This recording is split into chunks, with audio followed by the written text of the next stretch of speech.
हम बादलों में आ गए। ये देखो बिल्कुल बादल।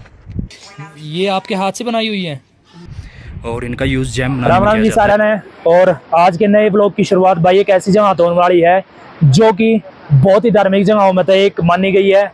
हम खड़े हैं आज बद्रीनाथ तय 5 किलोमीटर आगे माना गांव में। माना गांव जो कि हिंदुस्तान का आखिरी गांव माना जाता है, क्योंकि इसके आगे चाइना की सीमा स्टार्ट हो जाती है। और हमारी यात्रा जो आज रहने वाली है वो रहने वाली है वसुधारा की। वसुधारा के बारे में आपने बहुत कुछ सुना होगा, और जो भी हमारे को जानकारी है, अधिक से अधिक जानकारी हम इस व्लॉग के द्वारा आपको देंगे। और वसुधारा का वही रास्ता है जहां से भगवान पांडव स्वर्ग के रास्ते गए थे। तो बने रहे इस व्लॉग में, बिना स्किप किए हुए इस वीडियो को एंड तक देखें।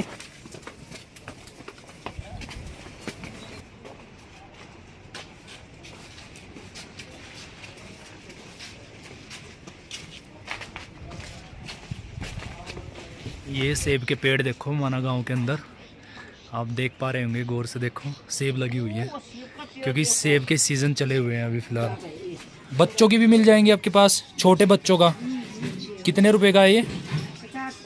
50 रुपये का। ये आपके हाथ से बनाई हुई है? एक बार दिखाना मुझे। ये आ जाएंगी 6 महीने के बच्चे को आ जाएगा ये? तो क्या वो साल भर तक आएगा बेटा। अच्छा, आप खाली फोटो मत निकालो। नहीं फ़ोटो नहीं निकाल रहा मैं, मेरे को एक बार दिखाना भी पड़ेगा ना। ये बच्चों दिखा दूंगा मैं घर पे, अगर पसंद आया तो मैं लेके जाऊंगा। मैं वैसे ही नहीं देख रहा, ये मैं लेके जाऊंगा। और ये क्या है इसमें पन्नी में क्या है? नहीं नहीं, ये क्या है ये जो? हाँ ग्रीन टी है। अच्छा, ये ग्रीन टी है। दोस्तों आप मेरे पीछे जो ये द्वार देख रहे हैं, ये वही द्वार है स्वर्गारोहिणी द्वार, जहाँ से स्वर्ग की यात्रा स्टार्ट होती है। यानी कि वसुधारा तक जाने का रास्ता भी यही है, और आगे जो स्वर्ग की पौड़ियों तक रास्ता जाता है वो यहीं से स्टार्ट होता है। तो हमारी आज की यात्रा माना गांव के इसी स्वर्गारोहिणी मार्ग से स्टार्ट होती है। आप जो ये प्रतिमाएं देख रहे हैं ना, ये स्वयं पांडवों की प्रतिमाएं यहाँ पर लगाई गई हैं। आने वाले टाइम में इनका उद्घाटन किया जाएगा। अभी फ़िलहाल 2 प्रतिमाएं लगाई गई हैं, और धीरे धीरे करके यहाँ पर 5 पांडवों की जो आप देख रहे हैं प्रतिमाएं लगाई जाएंगी, और उनके बाद इनका उद्घाटन किया जाएगा। और ये स्वर्गारोहिणी द्वार यहीं से हमारा सफ़र स्टार्ट होगा वसुधारा के लिए। तो दोस्तों अभी जो हमारा सफ़र है वो फ़िलहाल हमने 1 किलोमीटर का तय कर चुके हैं हम। और आप देख सकते हैं जो घाटी में आपको गांव दिख रहा है वो माना गांव है, हिंदुस्तान का पहला गांव। हिंदुस्तान की जो सीमाएं हैं यहाँ से स्टार्ट होती हैं, और यहाँ से 5 किलोमीटर जो आगे है वो बद्रीनाथ का सफ़र रहता है। और हम फ़िलहाल अभी जो ट्रैक पर निकले हुए हैं, ये ट्रैक है हमारा वसुधारा का। तो दोस्तों जिस रास्ते पर हम चल रहे हैं, इसी रास्ते पर वो झरना पड़ता है जिसे वसुधारा के नाम से जाना जाता है। और वसुधारा के बारे में इतिहास में, पुराणों में वो चीज़ें लिखी गई है। वसुधारा एक ऐसा झरना है कि जिसका पानी उन इंसानों पर नहीं पड़ता है जिन्होंने अपनी ज़िंदगी में हद से ज़्यादा पाप किए हैं। उसका पानी सिर्फ उन्हीं इंसानों पर गिरता है जिसने अपनी ज़िंदगी में बहुत कम पाप किए हैं। और लिखा गया है कि यहीं से भगवान पांडव, भगवान विष्णु के द्वारा ये झरना चलाया गया था, और भगवान पांडव यहीं से अपना स्नान कर कर, जो उनका सफ़र था आगे का स्वर्ग के रास्ते का, वो यहीं से स्नान कर कर आगे निकले थे। तो बने रहे वीडियो में, बिना स्किप करे वीडियो को देखें और दर्शन करें वसुधारा। स्थानीय लोगों का कहना है कि माना गांव से जो ये ट्रैक रहता है वो सिर्फ 5 किलोमीटर का रहता है, बट हमने पहले ये ट्रैक किया है तो हमने अनुभव किया कि ये ट्रैक 5 किलोमीटर का नहीं, ये ट्रैक लगभग 7 से 8 किलोमीटर का होता है। तो जो भी मेरा दोस्त यहाँ पर आता है तो इस चीज़ को ध्यान में रखते हुए कि ये ट्रैक 7 से 8 किलोमीटर का है, तो आए अपने साथ खाने पीने की चीज़ें लेके आएँ, बिस्किट वगैरह। और ऑक्सीजन का लेवल यहाँ पर बहुत ही ज़्यादा कम है, तो किसी को अगर ऑक्सीजन सांस लेने में अगर दिक्कत है तो वो यहाँ का सफ़र घुड़सवारी से भी कर सकता है, और यहाँ पर जो पिट्ठू यात्रा होती है उनके द्वारा भी कर सकता है। उनके थोड़े चार्ज कॉस्टली होते हैं, बट वो अपनी यात्रा उनके द्वारा कर सकता है। तो यहाँ के ये लुभावने पहाड़, हरी भरी घास से ढके हुए ये पहाड़ देखो, मन को मोह लेते हैं। ये सच में ही एक स्वर्ग का रास्ता है जहाँ से भगवान पांडव स्वर्ग के रास्ते गए थे। फ़िलहाल हल्की हल्की बूंदाबांदी का सामना करते हुए, और हल्की हल्की बूंदाबांदी हो रही है। ये तो हमने नीचे से माना गांव से छाता ले लिया था, क्योंकि हमें पता था कि बारिश कभी भी आ सकती है। लेकिन आपको एक नज़ारा दिखाता हूँ दोस्तों, जो कहता है ना कि भगवान नहीं है, भगवान होते हैं, जीता जागता सबूत दिखाता हूँ आपको। ये देखो वादियाँ देखो, जब मैं निकला था तो धूप थी, और ये देखो बिल्कुल बिल्कुल बादलों से देखो कैसे गिरा हुआ हूँ मैं, बिल्कुल आसमान से बादल बिल्कुल नीचे आ चुके हैं। तो ऐसे ही नहीं, इसको स्वर्ग का रास्ता बोला जाता है। ये वाकई में ही स्वर्ग का रास्ता है, और यहीं से भगवान पांडव यहीं से स्वर्ग के रास्ते गए थे। बिल्कुल ऐसे रास्ते पर चले हुए हैं जो डायरेक्ट बादलों तक ले जाता है। बिल्कुल आप चारों तरफ देखेंगे ना तो कोहरा ही कोहरा, कोहरा ही कोहरा है। ये देखो, ऐसा प्रतीत होता है, अगर आपको फ़ोन में नहीं दिखाई दे रहा है, हमारी आंखों से ऐसा प्रतीत हो रहा है हमारे को जैसे हम बादलों में चल रहे हैं। ये स्वयं महादेव की नगरी है। ये वही नगरी है जिसे बोला जाता है बद्रीनाथ, और बद्रीनाथ में माना गांव, और माना गांव की ये वही रास्ता है जो स्वर्ग की सीढ़ियों तक जाता है, वसुधारा तक जाता है, और उससे आगे स्वर्ग की पौड़ियों तक जाता है।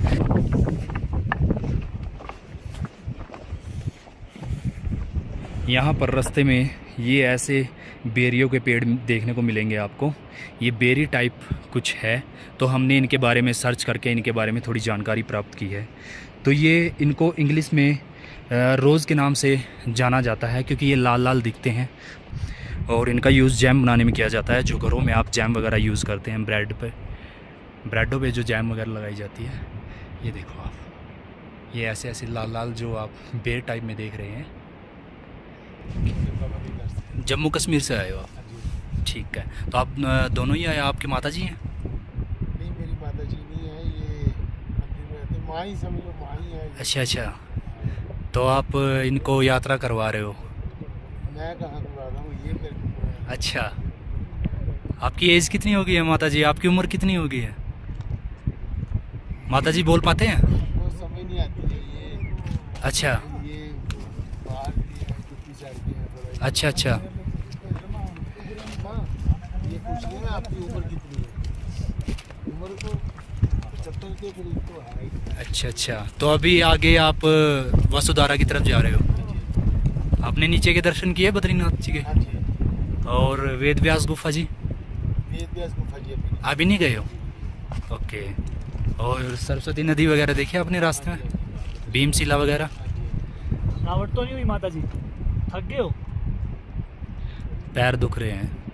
हिम्मत है वैसे बहुत, इस उम्र में भी आकर के आप यहाँ तक आ गए हो। वो सामने देखो भाइयों, वो सामने वाली पहाड़ियाँ जो हैं वहाँ से माता जी चल के आई हैं, और अभी जा रही हैं ये वसुधारा की तरफ। भोलेनाथ आपकी परमेश्वर की इच्छा। बिल्कुल है, सभी इच्छाओं को पूरी करे भोलेनाथ आपकी। तो दोस्तों फ़िलहाल हम माना गांव से 6 किलोमीटर का सफ़र तय करके हम आ चुके हैं, और वासुकीधारा आप देख सकते हैं। यहाँ से 1 किलोमीटर का और सफ़र हमारा जो है वो बाकी रह गया है। और वासुकीधारा के बारे में दोस्तों मैं आपको बताना चाहूँगा कि स्वयं भगवान विष्णु ने भगवान पांडवों के लिए यहाँ पर प्रकट की थी, और भगवान पांडव यहीं से इसका स्पर्श करके, यहीं से इसका स्नान करके, वो आगे आप रास्ता देख सकते हैं जो जिसको स्वर्ग की पौड़ी बोला जाता है, स्वर्ग के द्वार बोला जाता है। यहाँ से वो 25 से 30 किलोमीटर आगे रह जाता है, लेकिन वहाँ तक जाने के लिए किसी आम इंसान के बस की बात नहीं है। वहाँ सिर्फ एक वही दिव्य शक्ति जा सकती है जिसने अपने जीवन में कोई भी पाप नहीं किया होगा। और इस वसुधारा के बारे में बोला जाता है कि वसुधारा का पानी सिर्फ वही इंसान स्पर्श कर पाता है जिसने अपने जीवन में कोई भी पाप नहीं किया होगा, और जिसने अपने जीवन में अधिक से अधिक पाप किए होंगे, गरीबों को सताया होगा, वो इस झरने का पानी स्पर्श नहीं कर पाएगा। इस झरने का पानी ऑटोमेटिक उससे दूर हो जाएगा। और आप यहाँ का व्यू देख सकते हो, कितना अलौकिक व्यू है यहाँ पर। दोस्तों एक और चीज़ का हमें पता लगा है जब हमने यहाँ का इतिहास जानकारी की, इतिहास के बारे में, तो हमें एक और चीज़ का यहाँ पर पता लगा है। वासुकीधारा की बैक साइड में एक गुफा टाइप में बना हुआ है, और आप अगर उसे साक्षात देखोगे तो भगवान की तीसरी आँख की तरफ, भगवान भोलेनाथ की तीसरी आँख की तरह वो लगता है। उसके बारे में भी हम आपको जानकारी देंगे, और वसुधारा के हम नज़दीक जाके भी आपको दिखाएंगे, उसका पानी भी स्पर्श करके हम आपको दिखाएंगे, और जो बाकी बातें रह गई हैं वो हम वसुधारा पे जाके आपके साथ करेंगे। तो वीडियो को बिना स्किप किए हुए कंटिन्यू वीडियो में बने रहें, और अगर जिसको भी अभी तक ये वीडियो अच्छी लगी है तो प्लीज़ लाइक, कमेंट और सब्सक्राइब माय चैनल। जय भोलेनाथ। दोस्तों ये भोलेनाथ का मंदिर है जो वासुकीधारा पर स्थित है, और ऐसा माना जाता है कि स्वयं भोलेनाथ वासुकीधारा की यहाँ पर रक्षा करते हैं। आप ध्यान से देखना, ध्यान से अगर आपको दिख रहा होगा, वासुकीधारा की बिल्कुल साइड में एक चीज़ है जो बिल्कुल शिव शंकर की आँख की तरह लग रही है, और एक गुफानुमा एक चित्र बना हुआ है। बोला जाता है कि यहाँ स्वयं भगवान शंकर बैठे हुए हैं इस धारा की देख रेख में। दोस्तों आप देख सकते हैं मैं झरने से करीब 100 फुट की दूरी पर खड़ा हुआ हूँ, लेकिन झरने की जो बौछारें हैं वो यहाँ तक पहुँच रही हैं। दोस्तों आप देख सकते हैं बिल्कुल मैं यहाँ पर गीला हो चुका हूँ पानी की बौछारों में, और ये वही वासुकी धारा है जिसे स्वर्ग का पानी बोला जाता है। तो दोस्तों फिलहाल हमारा सफर यहाँ पर खत्म होता है, क्योंकि हम पहुँच चुके हैं अपने आखिरी पड़ाव पर जिसे वासुकी धारा बोला जाता है। और यही मेरी बैक साइड में आप जो देख रहे हैं ये वही वासुकी धारा है जो भगवान विष्णु के द्वारा चलाई गई थी। और भगवान विष्णु के द्वारा यहाँ भगवान पांडव जब यहाँ पर अपने स्वर्ग के रास्ते जा रहे थे तो यहीं पर वो स्नान करके अपना आगे का सफर उन्होंने तय किया था। और आप देख सकते हो मैं यहाँ पर बिल्कुल गीला हो चुका हूँ इस धारा के अंदर, और यहाँ का अगर मैं पानी महसूस करता हूँ तो दोस्तों आप देख सकते हो ये जो चट्टानें हैं ये व्हाइट व्हाइट हो चुकी हैं, क्योंकि ये पानी जब ऊपर से आता है तो एकदम नमकीन लगता है। और अगर इस पानी को मैं महसूस करता हूँ जब मेरे शरीर पर ये पानी गिरता है और मैं इस पानी को छूता हूँ, अगर इसका स्पर्श अपनी जीभ से करता हूँ तो ये पानी मीठा हो जाता है। तो ये एक अद्भुत ही वो है। और मुझे यहाँ पर पानी बहुत ठंडा लग रहा है, लेकिन आपके लिए मैंने ये वीडियो बनाई है। अगर वीडियो आपको अच्छी लगती है तो प्लीज लाइक करना, हर हर महादेव के नाम से कमेंट करना और शेयर करना। जो चैनल पर नया है तो सब्सक्राइब करना। बोलो हर हर महादेव।